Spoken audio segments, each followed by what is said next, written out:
Hello প্রিয় viewers, কী অবস্থা সবার? আশা করছি আপনারা সকলেই ভালো আছেন। সামনে নতুন বছর আসছে, অনেকে অনেক ধরনের বিজনেস প্ল্যান কিন্তু অলরেডি সাজিয়ে ফেলেছে। তবে এই জায়গায় যদি আপনি ভুল করেন, আপনি আপনার বিজনেস প্ল্যান চুজ করতে ভুল করেন, বা আপনি যে প্রোডাক্ট নিয়ে কাজ করছেন সেই প্রোডাক্টটা যদি চুজ করতে ভুল করেন, তাহলে কিন্তু আপনি ব্যবসা করে 100% লসে যাবেন। অনেকে আছে এই প্রোডাক্টগুলো বা যে বিজনেসগুলো তারা চুজ করে, অনেকে ভুল প্রোডাক্ট চুজ করার কারণে বা ভুল বিজনেস চুজ করার কারণে 6 মাস 1 বছর খুব সারভাইভ করে, তারপর যেহেতু যখন দেখে যে সফল হতে পারছে না, ব্যবসা গুটিয়ে বাড়িতে চলে যায়। তো আজকে আমি আপনাদের সাথে এমন কিছু বিজনেসের কথা বলবো যে বিজনেসগুলো আপনার 2024 সালে অ্যাকচুয়ালি আসলে না শুরু করাটাই সবচেয়ে বেটার হবে। 1 নম্বরে রেখেছি হচ্ছে online clothing business.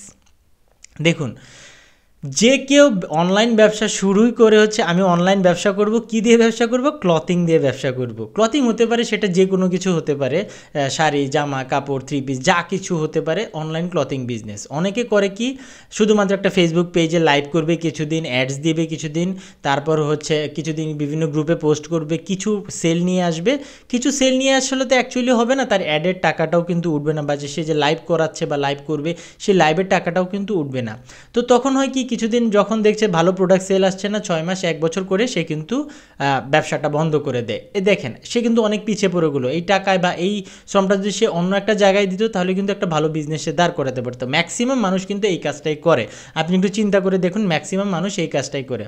Online business করতে গেলে আপনাকে অনেক টেকনিক্যাল বিষয় সম্পর্কে জানতে হবে, বা আপনাকে কিছু ব্যবসার টেকনিক সম্পর্কে জানতে হবে। আগে বিষয়গুলো বুঝতে হবে, আগে প্রপার রিসার্চ করতে হবে, ভালো প্রোডাক্ট রিসার্চ করে বের করতে হবে। ক্লথিং নিয়ে কাজ করলেও কোন প্রোডাক্টগুলো সবচেয়ে বেশি চলে, এই জিনিসগুলো যদি আপনি করতে পারেন, তবেই কিন্তু আপনি 2024 সালে ব্যবসাটা করেন।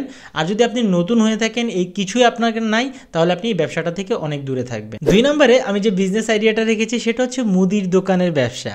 এটা আমাদের জাতীয় একটা ব্যবসা। যারা ফিজিক্যাল দোকান নিয়ে শুরু করে কোনো ব্যবসার আইডিয়া না পেরে ধুমধারাক্কা মুদির দোকান দিয়ে দেয়। যে কয়েকটা প্রোডাক্ট নিয়ে দেখবেন বিভিন্ন জায়গায় ছোট ছোট খুপে খুপে অনেক ধরনের মুদির দোকান আছে। তবে এই মুদির দোকানও কিন্তু খুব বেশি দূর তারা নিয়ে যেতে পারে না। আমি অনেককেই দেখেছি, চোখের সামনে অনেককে দেখেছি, যারা কিছুদিন মুদির ব্যবসা করে দোকান বিক্রি করে দেয়, বা ব্যবসা প্রোডাক্ট যারটা দিয়ে যতটুকু আছে বিক্রি করে ব্যবসা বন্ধ করে দেয়। আর মুদির ব্যবসায় ভালো করার জন্য আপনাকে খুব ভালো একটা জায়গায় দোকান দিতে হবে। আপনি ভালো জায়গায় দোকান দিতে পারলে ভালো সেল পাবেন, বা আপনার ব্যবসাটা তখন বড় করতে পারবেন। আর মুদির ব্যবসা করার সবচেয়ে বড় একটা অসুবিধা হলো, আপনি যেখানেই মুদির ব্যবসা দেন না কেন, আপনাকে বাকিতে মাল দিতেই হবে। আর আপনি যদি একদম নতুন অবস্থায়, আপনি ইনভেস্টমেন্টই আপনার কম, আপনার ধরেন 50,000 টাকা ইনভেস্ট নিয়ে মুদির ব্যবসা নামলে, আপনার ইনভেস্টমেন্টই কমে যদি আপনি বিভিন্ন জায়গায় বাকিতে মাল দিয়ে দেন, তাহলে কিন্তু আপনি ব্যবসা বড় করতে পারবেন না। তাই মুদির ব্যবসা করা থেকে আপনি এই যে টাকায় মুদির ব্যবসা শুরু করবেন, এই টাকা দিয়ে অন্য যে কোনো একটা আমার চ্যানেলে অনেক ভিডিও আছে ব্যবসার আইডিয়ার, আপনি অন্য একটা ব্যবসা কিন্তু শুরু করতে পারেন। আচ্ছা, 3 নাম্বার যে বিজনেস আইডিয়াটার কথা আমি বলবো, সেটা হচ্ছে ট্রেডিং বিজনেস।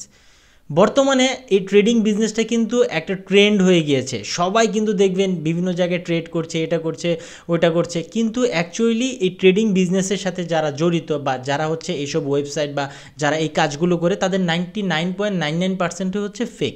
আচ্ছা, ট্রেডিং জিনিসটা কি, এই যে বিষয়টা নিয়ে আমি আর কথা বললাম না, যারা জানেন তাদের জন্য ভিডিওটা। অনেকে বিভিন্ন ধরনের লোভনীয় অফার দেয়, বা অনেকেই বলবে, যারা এইসব ট্রেডিংয়ের ভাওতাবাজির সাথে জড়িত, অনেকে বলবে যে আপনি এই জায়গায় ইনভেস্ট করেন, ওই জায়গায় ইনভেস্ট করেন, আপনি রাতারাতি কোটিপতি হয়ে যাবেন, লক্ষ লক্ষ টাকা আপনার হাতে আসবে। তাদের 99.99% ফেক। তাই ট্রেডিং বিজনেস রিলেটেড বিজনেস বা স্ক্যাম থেকে অবশ্যই আপনারা 2024 সালে কিন্তু দূরে থাকবেন, কারণ 2024 সালে এটা আরও মাথা উপর দিয়ে কিন্তু বেড়ে যাবে।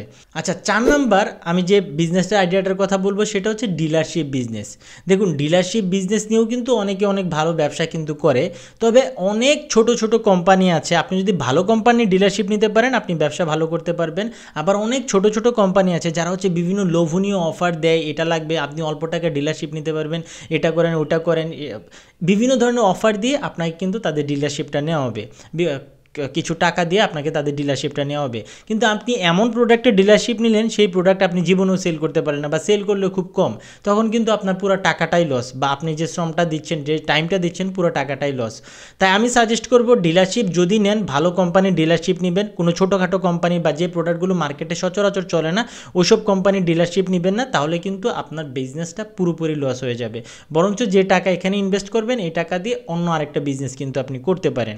5 নাম্বার হচ্ছে মোবাইল ফোন বা হচ্ছে মোবাইলের বিভিন্ন অ্যাক্সেসরিজ। সারা বাংলাদেশে হাজার হাজার লাখ লাখ কিন্তু দোকান আছে এসব মোবাইল ফোন বিক্রি করে বা হচ্ছে মোবাইলের সার্ভিসিং করে, অনেক দোকান আছে। আপনি যদি মোবাইল ফোন বিক্রি করার কথা চিন্তা ভাবনা করেন, আপনি যদি নিজে চায়না থেকে ইম্পোর্ট করে আনতে পারেন, বা যে জায়গা থেকে আপনি মোবাইল ফোন আনছেন ওইসব জায়গা থেকে যদি ইম্পোর্ট করে আনতে পারেন নিজে, বা হচ্ছে আপনি ডিস্ট্রিবিউট করতে পারেন, দেন তাহলেই আপনি এই বিজনেসটা করুন, যেটা হচ্ছে অনেক টাকা ইনভেস্টমেন্টের প্রয়োজন। আপনি যদি একদম নতুন হয়ে থাকেন, আপনি যদি বিভিন্ন জায়গা থেকে মোবাইল কিনে এনে আপনি নিজের এলাকায় বা হচ্ছে নিজে কোথাও বিক্রি করতে চাচ্ছেন, তবে এই ব্যবসাটা আপনি করবেন না। কারণ এই ব্যবসাটা করে অ্যাকচুয়ালি আপনি কোনো সফল হতে পারবেন না, এই ব্যবসাটায় কোনো লাভ নেই। আচ্ছা, 6 নাম্বার পরে আমি যে বিজনেস আইডিয়াটার কথা বলবো, সেটা হচ্ছে কসমেটিক শপ।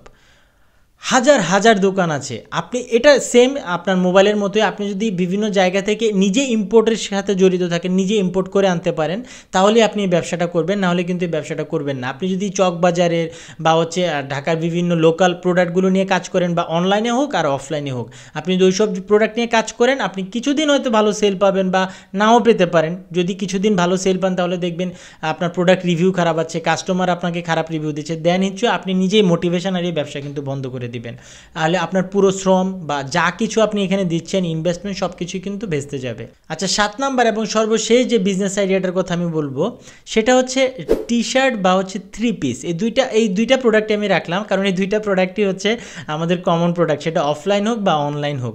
যে কেউ ব্যবসা শুরু করে, টি শার্ট, ছেলেরা টি শার্ট বিক্রি করে বা মেয়েরা হচ্ছে 3 পিস বিক্রি করে। কিন্তু অ্যাকচুয়ালি লক্ষ লক্ষ কিন্তু সেলার আছে। আপনি যদি নতুন অবস্থায় আপনি যেখানেই দেন, আপনি যদি ফিজিক্যাল দোকানও দেন, আপনাকে একটা ভালো ইনভেস্টমেন্ট করতে হবে, বা আপনি যদি অনলাইনেও করেন, আপনার কম্পিটিশান অনেক বেশি। তাই খুব চিন্তাভাবনা করে কিন্তু আপনার ব্যবসা করতে হবে। আর যারা অলরেডি অনলাইনে আছে বা হচ্ছে ভালো একটা পজিশানে চলে গিয়েছে, মানুষ কিন্তু তাদের কাছ থেকেই কিনে। আপনি নতুন সেলার হিসেবে আপনার কাছ থেকে কিন্তু তেমন কেউ মানুষ কিনবে না। আমি অনেক মানুষকে দেখেছি যারা হচ্ছে 6 মাস 1 বছর ফেসবুকে অ্যাড দেয় বা হচ্ছে বিভিন্ন জায়গায় গ্রুপে পোস্টার্স দেয়, টাকা খরচ করে, কিন্তু কাঙ্ক্ষিত সেলটা কিন্তু পায় না। তার ফলে কী হয়, ব্যবসা কিন্তু বন্ধ হয়ে যায়। তাই হচ্ছে এই 3 পিস আর হচ্ছে এই টি শার্ট জাতীয় ব্যবসা থেকে অবশ্যই দূরে থাকবেন। হাজার হাজার প্রোডাক্ট আছে, আপনি হচ্ছে একটু রিসার্চ করতে হবে, ব্যবসা নিয়ে চিন্তাভাবনা করতে হবে, বসতে হবে ঠান্ডা মাথায়। আপনি কিন্তু প্ল্যান যদি বের করতে পারেন, তবে আপনি ব্যবসা 2024 সালে একটা ভালো ব্যবসা আপনি চুজ করতে পারবেন।